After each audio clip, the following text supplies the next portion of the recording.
मुकद्दम कत्ल केस साल 2021 का वो केस जिसमें से मुलजिम ज़ाहिर जाफ़र को सज़ाए मौत जबकि 2 शरीक मुलजिमान को 10-10 साल की कैद की सज़ा एक इस्लामाबाद की एक मकामी अदालत ने सुनाई थी। नाज़रीन, ये वाक़या कुछ यूँ था कि मुलजिम ज़ाहिर जाफ़र ने शादी से इनकार पे नूर मुकद्दम को इस तरह कत्ल किया कि उनके जिस्म से जो उनका सर है वो अलग करवा दिया। ये वाक़या सोशल मीडिया पर आग की तरह फैल गई और वो इस्लामाबाद की मकामी अदालत ने इस मुलजिम को सज़ाए मौत जबकि 2 शरीक मुलजिमान को 10-10 साल कैद की सज़ा सुनाई। इब्तिदाई तौर पर इस केस में 12 अफराद को जो है ज़ेर हिरासत लिया गया था, जिसमें से 8 को रिहा कर दिया गया, जबकि उस रिहा होने वाले में उनके मुलजिम के वालिद और माँ जो थी वो भी शामिल थी।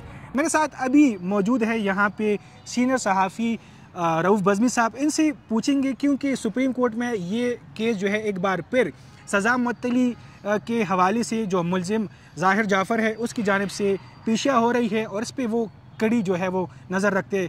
रऊफ़ बज़मी साहब, सबसे पहले टाइम देने का शुक्रिया। ये बताएं कि सज़ा मुअत्तली के ख़िलाफ़ जो है वो अपील जो है सुप्रीम कोर्ट में समाअत हो रही है, आज भी समाअत थी, कल भी है, ये असल में अभी क्या हो रहा है इस केस में? हाँ जी, बिल्कुल, जैसा कि अभी आपने जिक्र किया कि ये जो मकामी अदालत थी, सेशन कोर्ट ने उनको सज़ाएँ सुनाई थी, उसके बाद हाई कोर्ट ने भी, तो फिर वहाँ से ये मामला जो है यहाँ सुप्रीम कोर्ट में आया है। सज़ा की मुअत्तली का जो मुलज़म है ज़ाहिर जाफ़र, उन्होंने यहाँ पे जो है अपील दरख्वास्त की दायर की थी, तो उनके यहाँ जो वकील हैं सलमान सफदर, उन्होंने ये यहाँ पे उसकी प्रोसीडिंग कर रहे हैं। तो ये जो केस है ये सुप्रीम कोर्ट के जज हैं जस्टिस हाशिम काकड़, उनकी सरबराही में 3 रुकनी बेंच इस केस जो है इस अपील को सुन रहा है। तो आज इसकी जो है आज भी के गुज़िश्ता रोज़ से ये गुज़िश्ता हफ्ते से ये समाअत जो है ये चल रही है, तो आज भी इसकी समाअत हुई। तो आज जब जो है वकील जो हैं सलमान सफदर मुलज़म ज़ाहिर जाफ़र के वो पेश हुए, तो उन्होंने जो है अदालत में पेश हुए और उन्होंने अपना मौक़िफ़ अख्तियार किया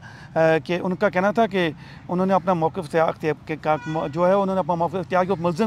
उन्होंने कहा कि मुलज़म के 2013 से आज तक की मेडिकल हिस्ट्री जो है वो अदालत में पेश कर दी गई है। मुलज़म को कत्ल पर सज़ाए मौत, रैप पर उम्र कैद और अगवा पर 10 साल जो है वो सज़ा सुनाई गई है। इस्लामाबाद हाई कोर्ट ने रैप पर उम्र कैद से बढ़ाकर सज़ाए मौत करार दी कि उम्र कैद यानी कम सज़ा देने की वजूहत ट्रायल कोर्ट ने नहीं बताई।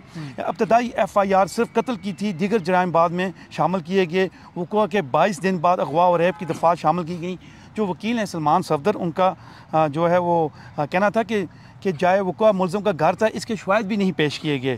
रिकॉर्ड के मुताबिक रात 10 बजे वाक़या हुआ, 11:30 बजे जो है वो पोस्टमार्टम 11:30 बजे कत्ल का मुकदमा दर्ज हुआ और पोस्टमार्टम सुबह 9:30 बजे जो है वो हुई, जिसके बाद नूर मुकद्दम का इंतकाल रात 12:10 पर हुआ। वाक़े के एक ज़ख्मी अमजद को पुलिस ने गवाह के बजाय मुलज़म बना दिया। ये तो आपने ये केस एक्सप्लेन कर लिया, काफ़ी तफसीली केस है। ये बताए कि केस को तकरीबन 5 साल हो गए और उसके बाद जो सुप्रीम कोर्ट में जो अभी सज़ा मुअत्तली के ख़िलाफ़ जो मुलज़िम जो है अपील कर रही है, तो क्या समझते हैं उनको रिलीफ मिल जाएगा? अगर इनको रिलीफ मिल गई या उनको रिलीफ नहीं मिली तो उसके बाद फिर क्या होगा? क्योंकि जैसे देखें ना, जो अभी हम इसके बारे में, क्योंकि ये अभी अंडर प्रोसेस है, अभी ये प्रोसीडिंग हो रही है, इसके ऊपर हम कुछ कह नहीं सकते कि अदालत क्या फ़ैसला देगी। लेकिन जो मुलज़म के जो ज़ाहिर जाफ़र के जो वकील हैं सलमान सफदर, उनका तो यही मौक़िफ़ है, उनका यही कहना है अभी तक कि मुलज़म के कोई जो है वो जो उनका मुलज़म उसके लिए कोई शवाहिद नहीं पेश किए गए कोई इस तरह के जिसमें वो साबित हो कि उन्होंने कत्ल किया।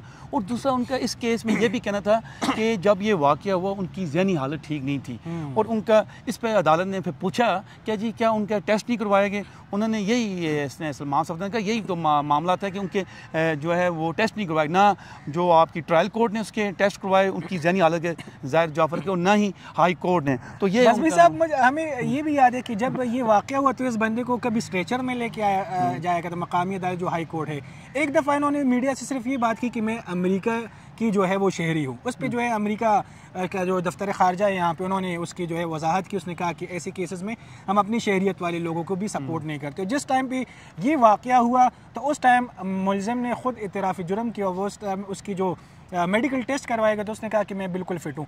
सवाल अब ये बनता है कि हाई कोर्ट ने जो फैसला दिया कि सजाए मौत, उसके बाद जो उन्होंने किया कि रेप हुआ, रेप में उन्होंने को मजीद जो है उनको वो सज़ा दी गई, तो अब क्या समझते हैं अगर सुप्रीम कोर्ट से इनको रिलीफ नहीं मिले, उनको फिर सज़ा बरकरार रही, तो उसके बाद फिर क्या समझते क्या होगा, अपील के लिए क्या करेंगे ये अगर लोग? पहले तो अभी जिस तरह ये प्रोसीडिंग इनकी चल रही है केस में, अगर फ़र्ज़ करें इनको सुप्रीम कोर्ट रिलीफ नहीं देती इस जो मुलज़म है ज़ाहिर जाफ़र को, तो फिर इनके पास वो आखिरी ऑप्शन तो यही बचता है कि वो सदर पाकिस्तान के बच जाएंगे और रैम की अपील करेंगे।